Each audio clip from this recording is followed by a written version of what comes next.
Messerschmitt BF-109 out there completing their run-ups, and as soon as we get the airspace, they will be taking to the sky in a very impressive routine. And it's very rare to see many of those Warbirds by themselves, but take it from me, very special to have all of those together in flight here this afternoon.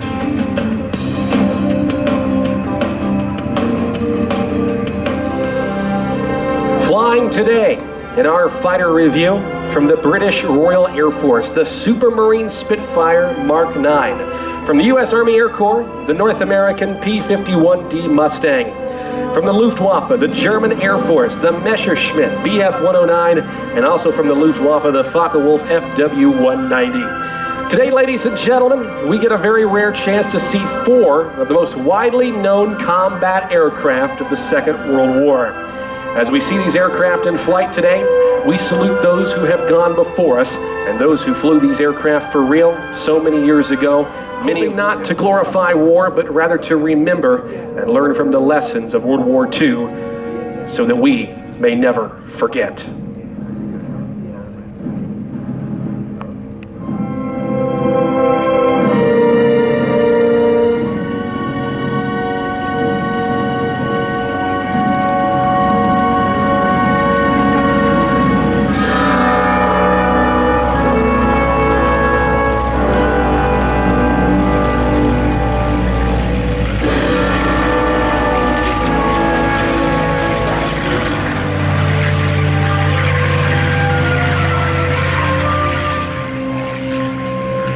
Flying lead in our fighter flight this afternoon, the German Focke-Wulf Fw-190, following it the American P-51 Mustang, and the takeoff rule now the British Supermarine Spitfire Mark 9. Our fighter is going to work around into a racetrack pattern, allowing us to get some outstanding photo opportunities of these incredible World War II fighters.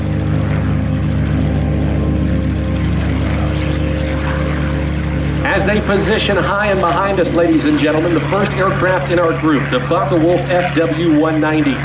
Offering a combination of performance and maneuverability, it retained prowess through the end of engine, 1,600 horsepower from the right.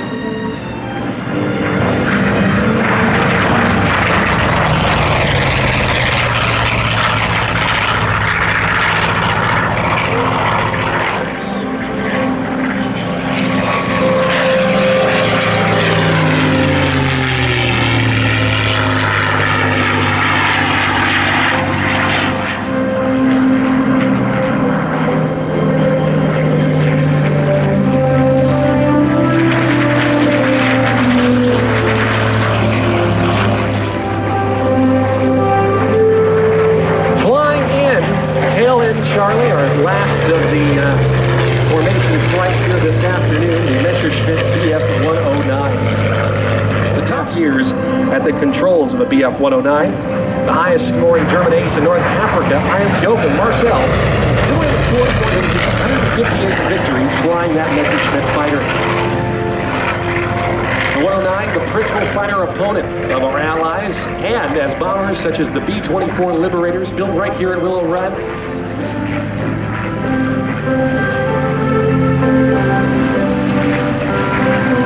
Flying number 3 in our famed World War II fighter flight, the iconic North Royal Air Force to supplement their Spitfires and Hurricanes.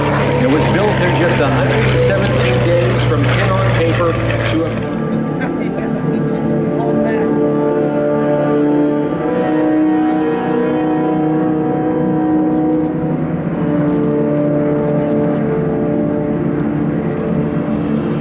From high and behind our World War II fighters.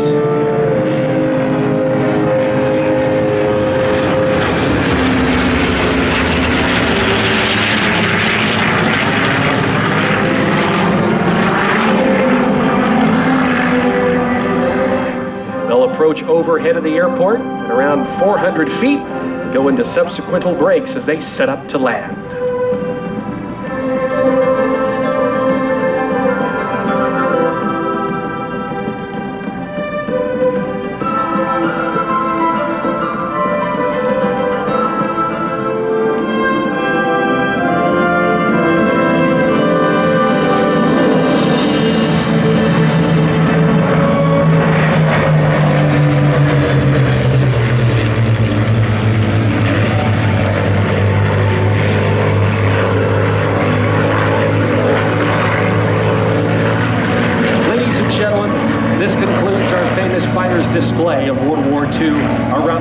please, for our Warbird aviators.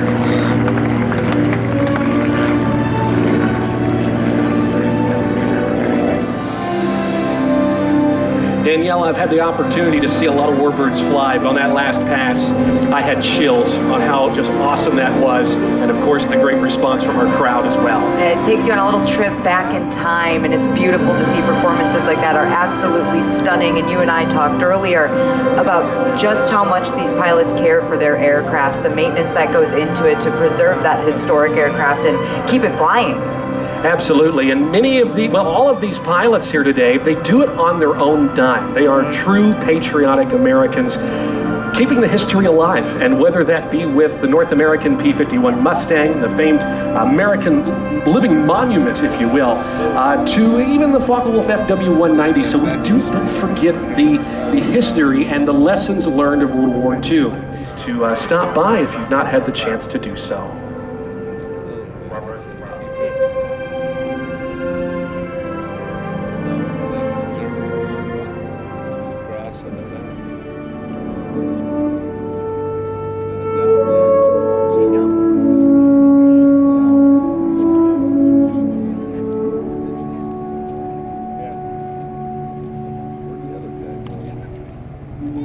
As the North American P-51 Mustang touches down directly in front of us, we turn the airspace over to Bernie Vasquez and the Supermarine Spitfire.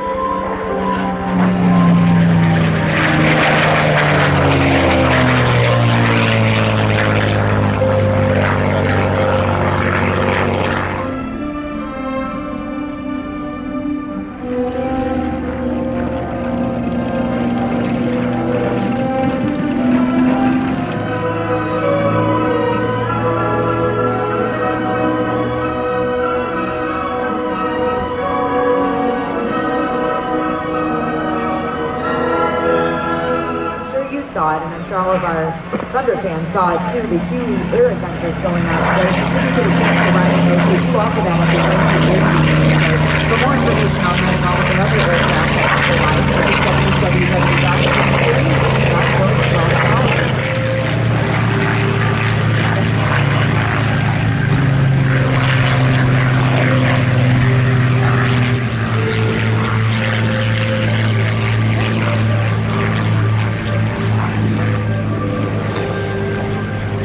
Ladies and gentlemen, flying in our famed fighter routine this afternoon, in the lead from the Luftwaffe of the German Air Force, the Focke-Wulf Fw-190 flown today by Aerowephile. It is followed by the North American P-51D Mustang, flown by Paul Draper, the Supermarine Spitfire Mk 9 of the Royal Air Force, flown by Bernie Vasquez,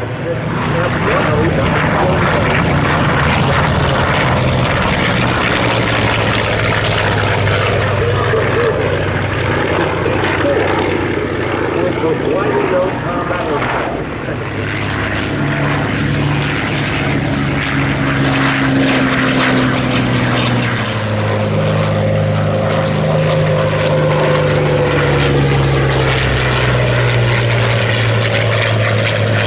Of these airplanes inbound right now. That is the Focke-Wulf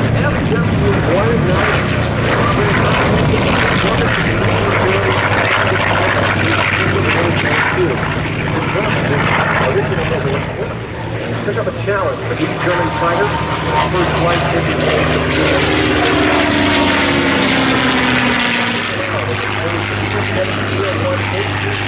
Radial engine of 1,600 horsepower. It was a full-bore total for an Allied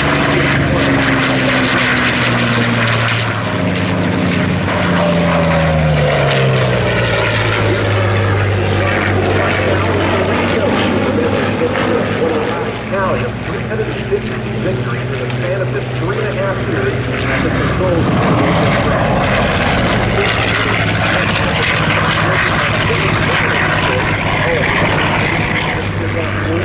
North American P-51 Mustang. An aircraft that, well, went from pen on paper to a flying prototype in just 117 days. It was originally a request from the British to supplement their Hawker Hurricanes and their Supermarine Spitfire.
of applause, if you will, for our Warbird aviators. Almost dead. We'll be setting up for landing in just a couple of moments as we are just a few minutes away from turning the airspace over to our next performance, the Pretty Vasquez and the Spitfire.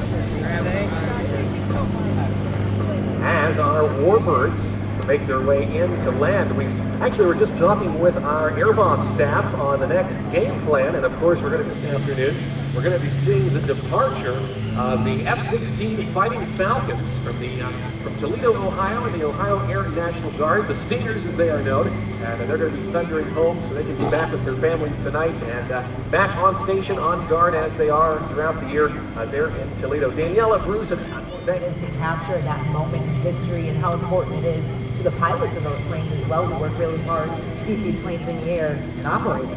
Indeed so. With the Focke-Wulf Fw-190, I think the amount of airworthy aircraft today, I mean, I believe that Focke-Wulf built about 14,000 of them, if my records are right. I think there might be only 3 or 4 flying in the world. This is one of the only in the United States being pushed forward towards the front lines to support our men, and in cases our women here stateside. We had the opportunity earlier to talk a little bit about the Women Air Force Service pilots as part of our morning show. And of course here in the U.S., it wasn't until later on that well, females weren't really seen as combat aviators. However, during World War II, there was a very special group of female pilots known as WASPs, or Women Air Force Service Pilots. And their job was to fly brand new factory line aircraft from their factories to their front line to their stations here throughout the United States, where they'd then be either shipped off or flown to their locations. And the support of the WASPs during World War II and that war effort in fact, awarded them the Congressional Medal of Honor in 2009.